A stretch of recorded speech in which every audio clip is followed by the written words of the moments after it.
Plus la croix agit profondément, plus la mesure de la vie de résurrection, de la puissance et de la lumière est grande. Ceci touche tout le domaine et la portée de l'autorité de Satan. La puissance contre lui est inséparable de la croix. Donc, il fera tout ce qui est possible pour diminuer la valeur de la croix, la mettre de côté, la rabaisser et la discréditer. La personne de Christ et la croix de Christ ont été le terrain de la plus amère controverse dans l'histoire du christianisme. Bien sûr, ils sont en réalité une seule et même chose. C'est la personne qui donne à la croix sa signification et sa valeur réelle. Et c'est la croix qui fait valoir et justifie la personne. Pourvu que par la croix, il soit fait allusion à la mort, à l'ensevelissement et à la résurrection pour la gloire. Lorsque nous lisons les Écritures et les nombreux passages rendent très clair que la croix de Christ est quelque chose de plus qu'un événement historique qui eut lieu il y a bien longtemps. C'est quelque chose qui doit devenir très réel dans l'expérience, et non seulement dans la doctrine du chrétien. Mais qui pourrait survivre à la croix dans ce qu'elle a signifié dans le cas de Jésus-Christ? Elle l'a déchiré, dévasté et affligé, âme et corps, cœur et pensée. Quant à lui, ce fut un rejet dans les ténèbres du dehors et un abandon.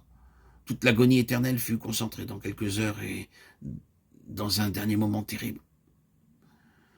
Il n'y a aucune autre créature dans l'univers de Dieu qui pouvait traverser cela et survivre. Rendons grâce à Dieu, il n'est demandé à aucune autre créature de parcourir tout ce chemin. Il y est allé pour nous. Et cependant, il y a un aspect de cela qui nous concerne, devenu une même plante avec lui, par la conformité à sa mort, Romains 6,5, et portant toujours avec nous dans notre corps la mort de Jésus, 2 Corinthiens 4,10. Et la communion de ses souffrances, une participation à la coupe qu'il a bu jusqu'à la dernière goutte. Cette œuvre de sa mort dans l'Église et dans le croyant sera progressive. La loi de la nature, qui est seulement une autre façon de parler de la loi de Dieu, est plus de vie, plus de fruits, plus de croissance. Par la réapparition périodique de l'hiver et du printemps, des expériences de mort et de vie qui alternent chaque cycle en vue d'un accroissement. C'est la loi de la croix. Jean 12, 24. Dieu n'est pas un Dieu qui croit en des théories. Il est immensément pratique. L'un des plus grands ennemis de la plénitude est la superficialité.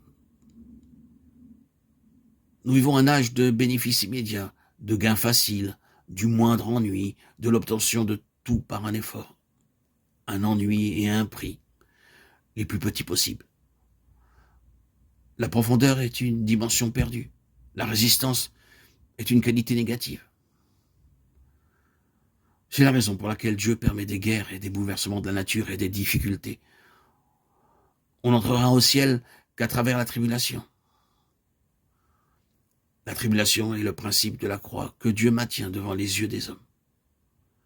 Ce sera ceux qui ont part à son travail d'enfantement, qui auront part à son règne.